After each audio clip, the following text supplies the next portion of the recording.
bago lang yung kuwan niya. Bilis na gano'n. Ano po yun talagang ano na po yun. Nakalinya na yun. Siya po talaga ang magiging Pangulo natin sa darating na 2028. Para po sa ating pangunahing tagapagsalita, aking pong tatawagin si Sultan Omar Sharif Umbaya, former Manila GPLDN Mosque and Cultural Center Administrator. Ayan po.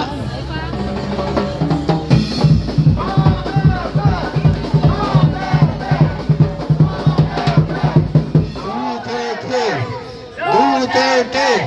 Duterte! Duterte! Duterte!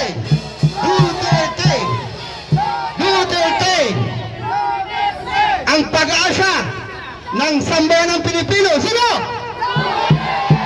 Sino? Ulit. Ang pag-asa ng sambayanang Pilipino. Muslim man o Christian. Sa 2020. Sino?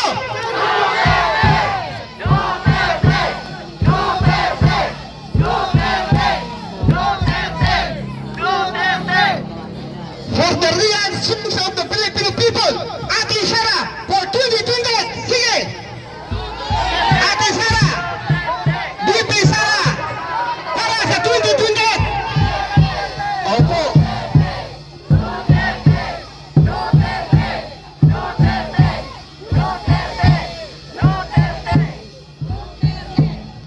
Tama po kayo, mga minamahal kong kababayan, Muslim man o Christian. Ang sigaw ng mga maisog, nagkahalo na po ang sambayanang Pilipino dito sa harapan ng Senado. Nandito po dumating ang grupo ni MP Sultan Idris Arimbang. Asan po kayo? Mga grupo ni Sultan Idris Arimbang, ang Samoro, nagsanip bisa po.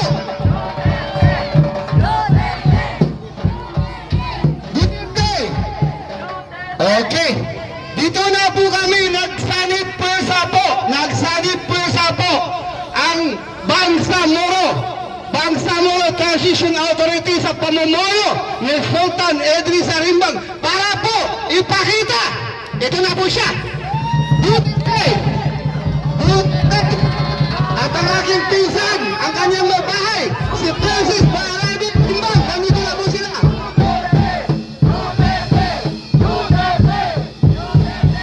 Nandito na po tayo, mga minamahal kong kababayan, para po ipakita sa ating mamamayang Pilipino sa bawat sulok ng mundo na hindi po karapat-dapat ang pamumuno ng mga nakaupo na to. Maniwala kayo sa hindi, believe it or not, wala tayong batas ngayon sa Pilipinas, di po ba? Maniwala kayo sa hindi, ang mga kapatiran nating mga pulis, may kasabihan po, hindi po makakarating sa kanyang kinaroroonan ang mga taong walang utang na loob. Mga kapatid yung mga pulis, alam ko na, may pagmamahal kayo sa bayan, mahal na mahal kayo, mahal na mahal kayo, mahal na mahal kayo. Ang ating former ama ng sambayan ng Pilipino, si former President Rodrigo Duterte, sa kasaysayan ng Pilipinas, kaya nagtaas ng suko sa mga military, mga pulis, Duterte, mahal na mahal niya ang mga uniform personnel sa buong Pilipinas. Mahal niya kayong mga pulis. Ano ba nangyayari sa ating bayan ngayon? Maawa na ba kayo sa ating mga anak, pati ating mga apo? Pati ating mga apo. Kaya nandito kami, kasama ko ang pinsan ko, si Sultan Idris Arimbang, para ipakita po ang mamahal nila sa sambayan ng Pilipino. Itong hindi kanais-nais na pangyari corruption, pangnanakaw sa kaban ng bayan. Allahu Akbar! Allahu Akbar! Nandito kami, mga minamahal kong kababayan, para ipakita po ang full support namin mga Muslim para sa bayan. Nandito po ang aking pinsan, si Francis Balabi, ang may bahay ng Bangsamoro Transition Authority, MP, pinsan ko, Edwin Sarimbang. Nais ko pong sabihin sa inyo kung pwede lang bigyan natin ng kahit may oras po para magsalita po siya. Palakpakan po natin! Allahu Akbar! Allahu Akbar! Allahu Akbar! Ibigay ko po sa inyo, Sultan Edwin Sarimbang, ang tunay na nagmamahal, ang tunay na Duterte dahil supporter. Naglakbay siya para mabago, para pumunta, ipakita ang pagmamahal niya sa bayan. Sultan Edwin Sarimbang.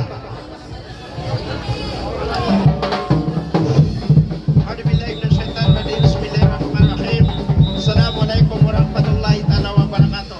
Mabuhay ang Pilipino! Mabuhay ang Muslim Christian Solidarity! Mabuhay ang ating mga pulis, military! Thank you sa inyong pag-alala sa mga mga ng Pilipino. Alhamdulillah, nandito po tayo sa Manila bilang suporta ng ating mga mayang Pilipino at lalo po sa senador ngayon, yung mga nangyari ngayon. Suporta din sa inyong mga pulis. Basta wag niyo lang kalimutan na nasa demokrasya tayo ng Pilipinas. Huwag natin dalhin ang mga kababayan natin dun sa ibang bansa. Kung may problema man tayo, dito natin, may korte natin dito, meron tayo Supreme Court, meron tayo demokrasya dito. Bakit pa natin doon sa ibang bansa? So, nandito po tayo. Suportahan po natin ang ating mga senador na hindi tayo papayag sa impeachment. No impeachment, Sara! Kailangan natin yung mamumuno sa atin dito sa sambayan ng Pilipino para sa ikaunlar, may pagmamahal sa sambayan ng Pilipino dito sa Pilipinas. Actually, nandito po ako, mga kababayan ko ng Philippine, from Bangsamoro.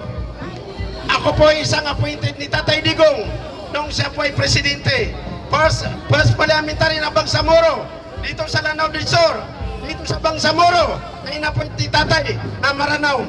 Nandito po kami mga Maranao, Tausog, Maguindanao, mga kapatid natin ng Christian, para sa suporta sa mga mamayang Pilipino. Suportahin natin si Inday Sara Duterte. No impeachment. Kawawa po yung mga mamayang Pilipino. Bakit tayo nag-impeachment? Malapit lang naman yung eleksyon 2020. Kung hindi natin gusto si Inday Sara, malapit na ang eleksyon, di wag natin iboto. Bakit kailangan natin magwatak-watak tayo? Ngayon ngayon, sa impeachment na ito ngayon. Sa senador, muntik na magpatayan yung NBI, police, marines, mga sibilyan. Hindi ba tayo nawa sa bansa natin? Sa Congress, nagwatak-watak din sila. Yung magkakaibigan, mga magkakamag-anak, nagwatak-watak din sa impeachment na ito. Hindi niyo ba alam yung impeachment na ito? Ang makikinabang nito, yung gusto niya manatili sa Kristo. Basta tayo mga Pilipino, kailangan tayo, magkaisa tayo. No impeachment kay Sara.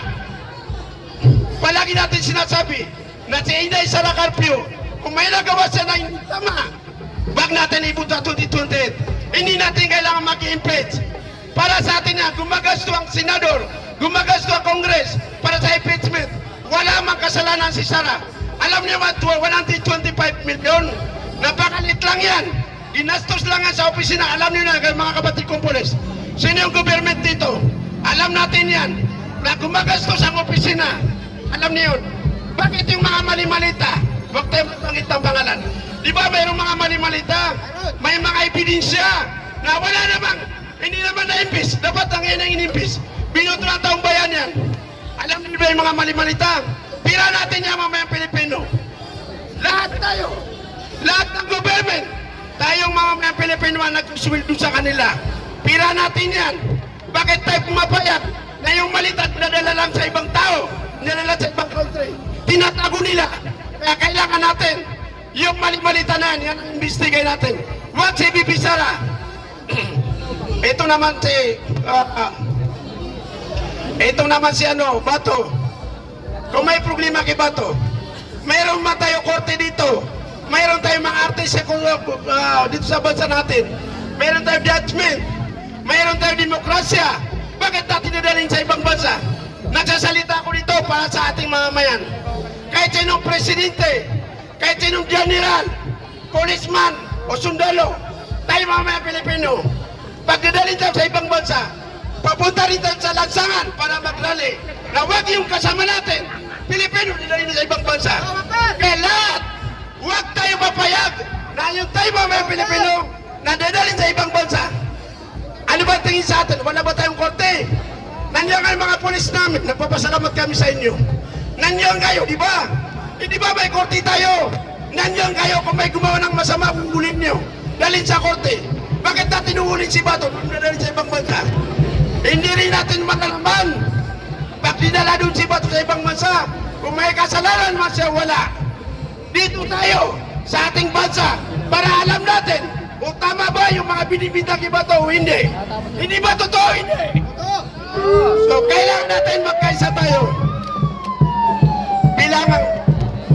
Bilang galing ako sa Bangsamoro, dala-dala ko po na bandila ng Bangsamoro. Inihiling po namin sa mamamayan ng Pilipinas, sa Congress, sa Senate, kay BBM, ini government, mga pulis, military, NBI, na magkaisa tayo. Bakit tayo nagkakawatak-watak? Dahil lang ba sa sinasabi natin na dadalhin si Bato sa ibang bansa? Huwag tayo pumayag. Kayo mga NBI, kayo mga pulis, sundalo, kung gusto natin may kasalanan si Bato, may korte tayo. O magliman na tayo sa kanya, mag-file tayo ng kaso dito sa Pilipinas para makita natin kung may pagkakamali wala.